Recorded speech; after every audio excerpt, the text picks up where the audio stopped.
Tips with Tony. Tips with Tony. All about nutrition from your favorite dietitian.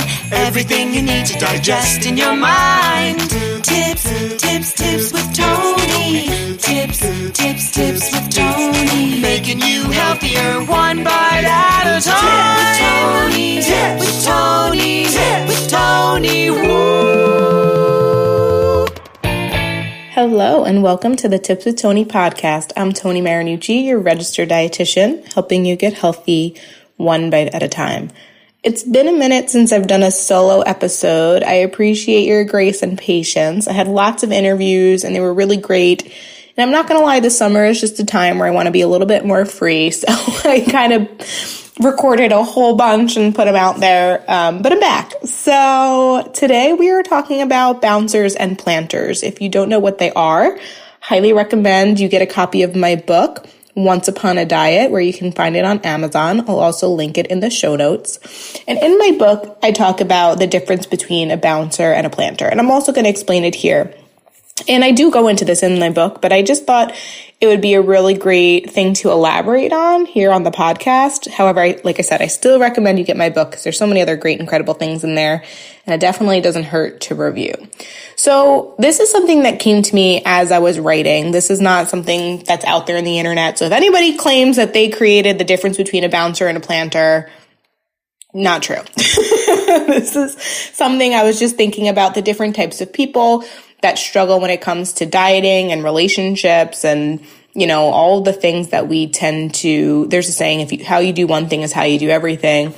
And I was trying to come up with a name and I realized, well, what I do, like I plant myself in things, even if it's not a good fit for me, even if it's not the best situation, I need to see it through. I need to know. So I'll try and I'll try and I'll try and I'll try and I'll try and I try and I try and I try. And giving up is just not an option. There was one point in my life where I literally had 5 jobs, not because I needed 5 jobs, but because I felt guilty telling the other people no. So I was asked to work here, but I had already had another job. So instead, I just made it work. I literally had 5 jobs at one time. And it was all because I didn't know how to say stop, or I didn't know how to quit. I didn't know how to quote unquote give up, right? And that is a planter through and through. I am 100% a planter. Till this day, I'm still a planter. So the advice that I'm giving you, just know I'm also giving it to myself. I really had to work on this. I still have to work on this. And yeah. That is me. And I have a feeling a lot of you listening probably resonate with the planter. However, there's probably a lot of you as well that resonate with the bouncer. So the bouncer is that chronic yo-yo dieter, right? The bouncer is someone that when things start to get hard, they're like, peace, see you later. No, thank you. This clearly isn't working. I'm okay. I'm fine. Nope. It could also look similar to if it can't be done. But ironically, bouncers and planters both struggle with perfectionism. It's just the difference is that a bouncer, when they're struggling with perfectionism, for them, it's well, I'm not even going to get close. Or they really struggle with belief in themselves. For them, it's I'm not going to be able to do this wholeheartedly, so why even try, right? Or I don't believe in myself. I don't think I can do this. So let's try something else, right? They're very much the grass is greener on the other side. They take the shiny objects. I don't know if you guys if you know about my quiz, but I have a quiz on my website, which Disney princess do you eat like? And in that quiz, it's aligned with my book, Once Upon a Diet. And when you take the quiz, it tells you which Disney princess you eat like. So a bouncer very much is like Ariel. And I love the Little Mermaid. So if you haven't seen the new Little Mermaid, it is 11 out of 10 recommend. So good. And so a bouncer is very much like Ariel, where the grass is always greener. It's kind of just she was always she was always super curious, right? And so curiosity, I think, is a good thing, right? We definitely don't want to be like the planter and think this is it and there's nothing else out there for me and I have to just make this work, right? But we also want to be careful that we're not putting ourselves in danger or trying one thing and then trying another and never actually seeing things through. So if you haven't taken that quiz, go to my website, tipswithtony.com. I'll also put it in the show notes directly so you can take that quiz as well, just to figure out which Disney princess you eat like. The planter is very much Cinderella. That is me, Cinderella. They work super hard. And they just hope that one day it's going to be better. And the only thing is that, we don't have a fairy godmother that's coming down to save us. Like, we need to be able to save us. So that is the issue. So I am about to get up as I'm recording because I am easily distracted. And there is this light in my living room that will not stop blinking. And yesterday I thought it was like, oh, maybe it's an angel. No, it's just a flickering light that I need to fix. It's clearly not working. So I just turned the light off and I'm going back to my seat and we are going to continue recording. Okay. Sorry about that. I'm sorry. Once again, here I go, digressing once again. But I 1000% think I have undiagnosed ADHD. I know it's like super common nowadays. I know everybody talks about it, but it's funny but for my whole life, I've made it work for me. Like, in the sense of like, I've always had a hard time focusing on something for like a long period of time. So instead I've just learned to like focus on something, then take a break, focus on something, then take a break, focus on something, then take a break. That's how I studied. I would go from one subject to another. I would do one activity from another. And I think I just like made it work for me. I don't know. I'm not self-diagnosing, by the way. And I don't think that it's healthy that we live in a society that decides to like watch things on TikTok and then tell ourselves that we have that. But I'm just speaking out loud because that is what I do on podcast. Okay. Anyways, back to what we were talking about. So bouncers, they're very much like the chronic yo-yo dieter. So for example, if like 1 month you're doing keto and the next you're doing Weight Watchers and then the next month you're doing like a workout challenge at your local gym and the next month you're trying macros, but then you stop because your coworker's doing a cleanse and you decide you want to try that, you are a bouncer through and through. That is you. And just like planters need some lessons, bouncers, you need some lessons too. So hear me out because we're going to go into, in a little bit, I'm going to talk about how you can find the balance with both of those, okay? So planters, they are kind of like that person that's been doing Weight Watchers for years. Like, so they might go in and out of it a little bit, but like when I say for years, like the past 20 years, and it's like because it quote unquote worked when they followed it, but then they stopped it and it stopped working, they somehow are blaming themselves that's why, because they were doing it, and then they're not. But they never actually take the time to consider, you know what, maybe, just maybe, this is not a lifestyle plan like it's advertised as. Like maybe it's time to put it to bed. Like is it the 10th time that you try something that you decide it's not for you? Like at what point do you decide, you know what, this is just, maybe I can take certain things that I've learned, bring it into my future and like leave the rest behind. But I don't necessarily need to do this the rest of my life and keep trying to tell myself that maybe this one time now it's going to work. Right? I talk about this in my TEDx talk, which also called Once Upon a Diet, which actually, inspired the book, which I'll also put in the show notes. And I talk about 3 questions to ask yourself to break up with that stepsister cycle, which I'm talking a lot of Disney references. I think you're starting to get the gist of it. And the third question is the most important one, which is what lessons did I learn from this? Because both planters and bouncers want everything to be perfect. And we all struggle with the all in, all out mentality. And it's like, it feels like it needs to be one way or no way. And that's what gets us in trouble. There might be aspects that you learned from Weight Watchers or even doing keto, as much as I can't stand it. But there could be things, maybe you started to recognize how much added sugar is in certain things. And now you don't cut out sugar completely, but you're just more mindful when you consume it and you just limit it a little bit, right? Or maybe when you did a workout challenge at your gym, they also had you do these crazy counting macros. You're like, oh, that's definitely not for me. But I actually didn't think I liked strength training. And now I like strength training.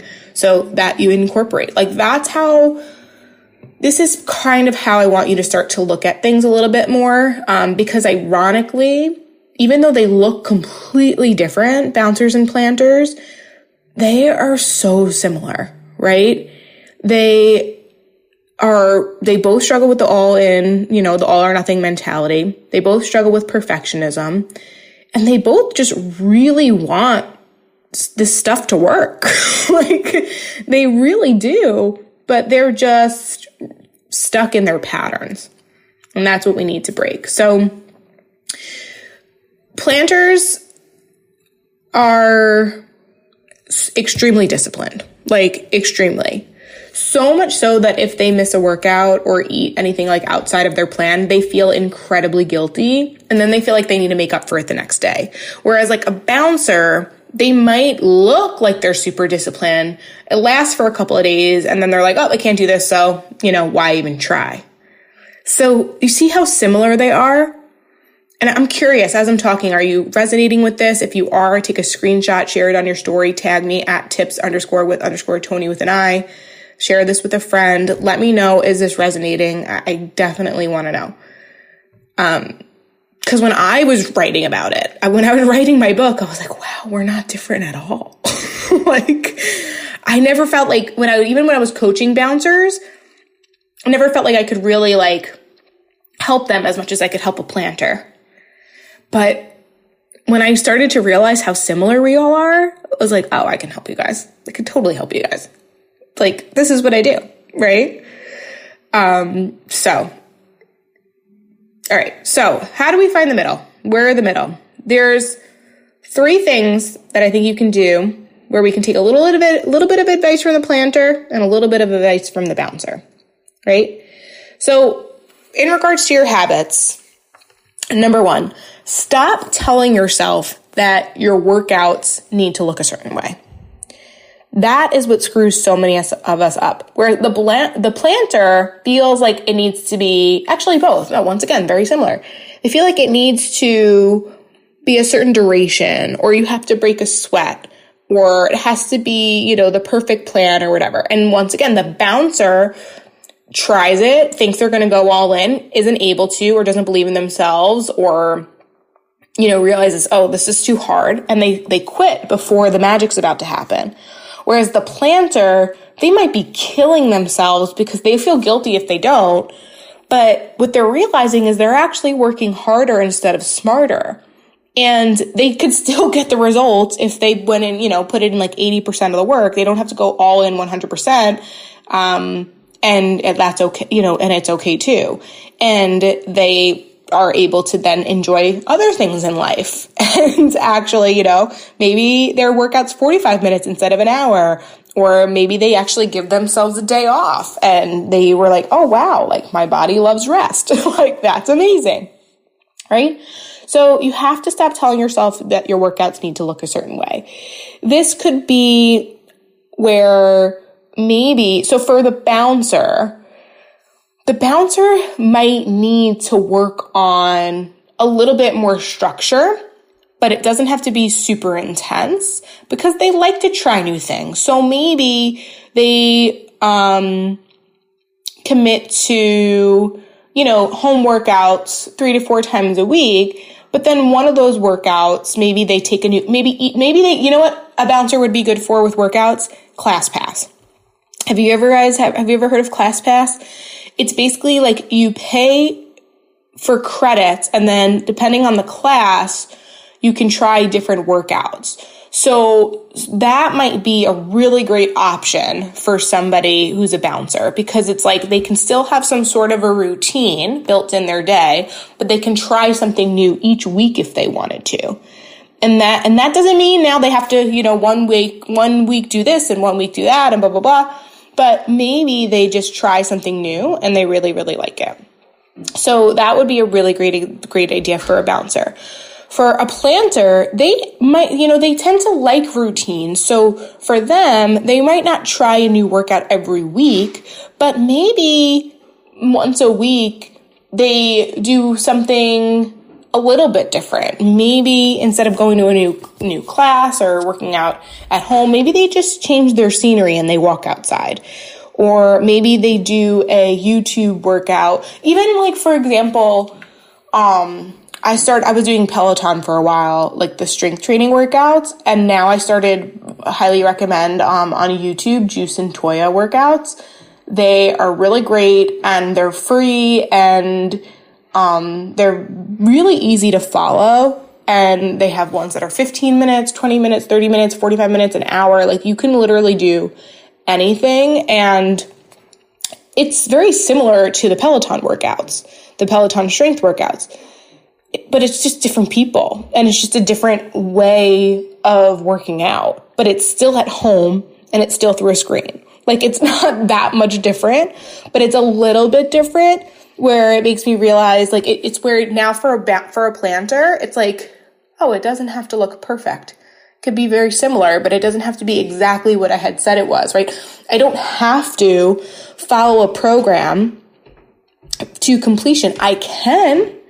This is where I want to be really clear. I think when you're someone who's stuck in the all or nothing mentality, and you're someone like me as a dietitian who talks about more mindful eating and finding the balance, sometimes it can almost sound like we're telling people not to start what you finish. Like, that's not what I'm saying. Because there is something really incredible about building your character, about saying you're going to do something and following through with it. However, this is different because I'm talking about creating a lifestyle change. So in your life, you might have periods in your life where you decide you want to challenge yourself, right? You might want to sign up for a half marathon, or you might want to do a workout program where you start it from beginning to end.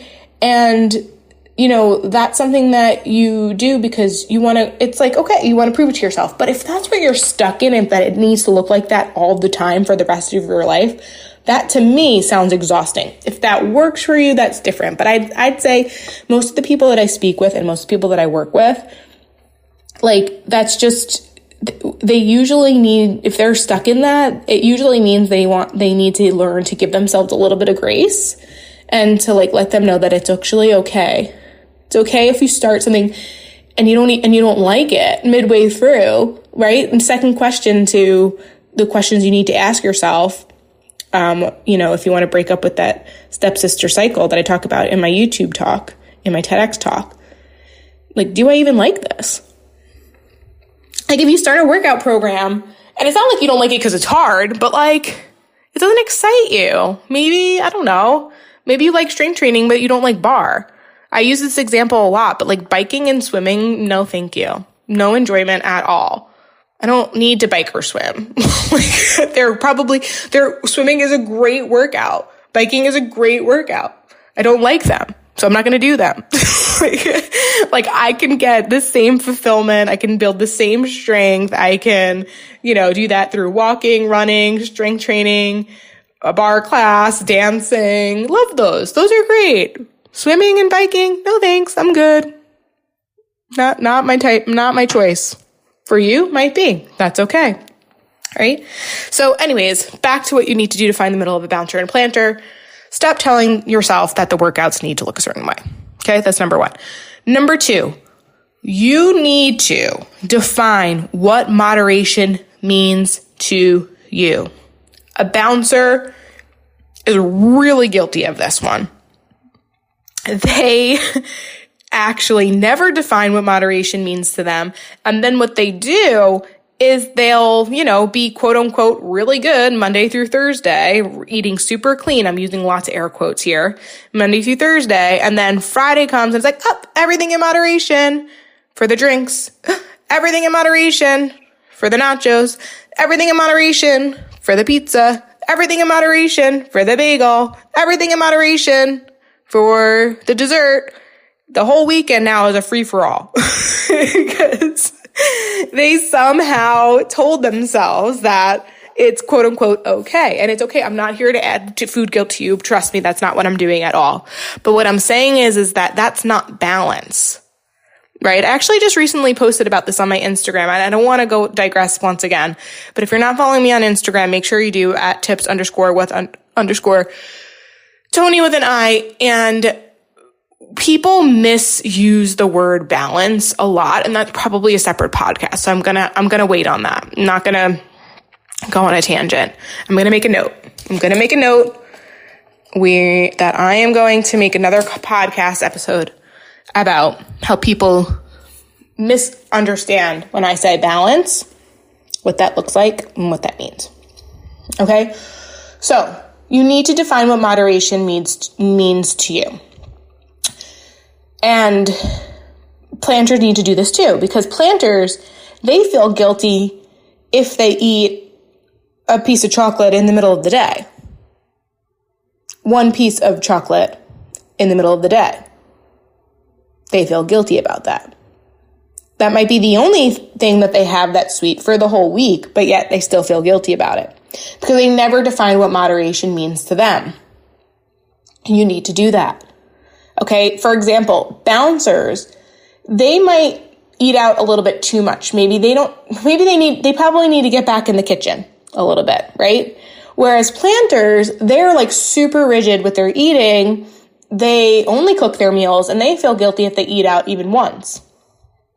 So one thing that I think would be really helpful for both the bouncers and the planters is I think if they were both to explore a new recipe once a week, or like the planter, I think that they should allow themselves to eat out or take in, about at least once a week or explore with a new recipe once a week. So that's going to show them that it's okay, right? Your world doesn't implode. You don't gain 1,000 pounds. It's totally, can fit into your usual routine and still be balanced. That would be really helpful for them. Whereas a bouncer, they might need to get into the kitchen a little bit. But bouncers, because they're so much of they're so curious, right? This superfood is new and nutritious for you, and you need to try this recipe, and you need to try this, and you need to try that. For them, it might be really great for them to have that exploration kind of built in, right? So they eat their usual meals, but they also maybe explore with a new recipe once a week. And that would be really great for both the planters and the bouncers because it shows them that, your food doesn't have to be boring, but there also are ways to make it nutritious and balanced, both within the day, but also within the week. So that would be my suggestion for the bouncers and the planters is defining what moderation means to you and maybe explore with a new recipe once a week. Okay? And then lastly, I want you to create, whether you're a bouncer or a planter, chances are planters, you probably already have a morning and evening routine built in. Bouncers, probably not. You're probably, the alarm goes off, you hit snooze a billion times, and then you just get to work and you're like, oh God, what is my day? Did I even eat breakfast? Probably not, because today I'm doing intermittent fasting and it's okay. So either way, I need you to work on improving your morning routines and your evening routines. What this does is now you have your bookends of your day, which are pretty solid and consistent. But what you want to do is create flexibility within that middle part, which often can happen. But what that means is with the planter, they probably know exactly what they're doing Monday, Tuesday, Wednesday, Thursday, Friday, Saturday, Sunday. Everything is planned out for the entire week. I wouldn't even be surprised if it was planned out for the entire month, year even. Okay? And that's great, right? Because with structure comes flexibility. However, you want to make sure you don't get so caught up in it that you're never allowing for fun or a rest day or, I don't know, something new, a chance to be creative, right? Whereas a bouncer, they're kind of life is happening to them. Things are just happening. There's no structure. There's no consistency. And they need to create that structure so that then they can be that free flowing, flexible bird that they want to be in the middle of the day or on the weekends or whatever it is, but there's still something constant and there's still something consistent. So of everything I just shared, I think it's important that you recognize it really comes back down to balance. But you need to decide what that looks like for you. And that's the hardest part because we so badly just want to be told what to do. We think that's going to work, but it's not because there is some sort of work that needs to happen. We are going to have to put in some sort of effort. But if you are trying to beat a dead horse to life, at some point you need to recognize that that dead horse is not Jesus. Okay? It's not coming back to life. Sometimes things are better left behind. And that's people too. And that's the hard thing. That's a hard lesson, right? But sometimes it's not worth it. And sometimes it's time to say goodbye. And sometimes it's the best choice is moving on. Okay? And bouncers, you might need to stick things through a little bit longer. You might need to give yourself a little bit of a timeline. You know, I recorded an episode a few weeks ago about 3 days, 3 weeks, 3 months. Maybe you need to try something for 3 months. Whereas a planter, maybe you try something for 3 weeks. And it's at that point that you evaluate because you're used to doing something for 3 years before you evaluate it, right? Maybe you need to evaluate a little bit earlier on, just to be there. Because my guess is you'll still evaluate and you'll be like, oh, no, let me give it 3 months. That's fine. I think 3 months is a good window. But either way, it doesn't mean that at the end of those 3 months, you quit completely, bouncers or planters. It just means that things need to shift. And the question becomes, what am I going to shift? What am I going to do differently so that I can still get, your goals might change, but your goals likely will probably stay similar, not the same, but they'll probably stay similarly. And if you look and explore ways in which you can get there, but just in a different way, right? Stay committed to the plan, but flexible in the approach. One of my favorite quotes. Don't know who said it, but it's a good one. So we all want to live a healthy lifestyle. We all want to achieve, I don't want to say all, most of us, if you're listening to this podcast, you want to live a healthy lifestyle. You want to achieve balance. It's important to know what your tendencies are, right? It's kind of like a horoscope, right? Or if you know about the Enneagram or your life design or all those things, right? I'm a Gemini. So knowing that I'm a Gemini, there's certain character traits or things that I'm likely to fall into and to do. And there's also character traits of things that I usually won't do. Most of them, you know, actually I would even say my Enneagram 9 is really more so how I resonate. My horoscope, I'm not as connected to that. But as an Enneagram 9, I'm a peacemaker. And so a peacemaker doesn't speak up a lot. A peacemaker, if not challenged, kind of will just go with the flow because they don't want to rock the boat. And with that awareness, I know I need to do deeper introspection and I need to speak up before things get too bad. And I need to communicate my needs. So just because it's part of who I am, it doesn't need to define who I am. And that is really, really important. So whether you resonate as a bouncer or a planter, this can be part of who you are, but it's not all of who you are. And knowing parts of you is the most empowering thing that you can do in order to make shifts and changes to create a life that you want and deserve. All right. So I hope you found this helpful. If you did, make sure you are subscribed to the podcast. You'll get notified when a new episode comes out. And if this helped you in any way, please share it with a friend, take a screenshot, share it on your story, tag me at tips_with_Tony with an I, and make sure you head over to the show notes so you can watch my TEDx talk, get a copy of my book, take the quiz to find out which Disney princess you eat like, all of the fun things. Thank you so much for listening. As always, this is Tony Marinucci, your registered dietitian, helping you get healthy one bite at a time.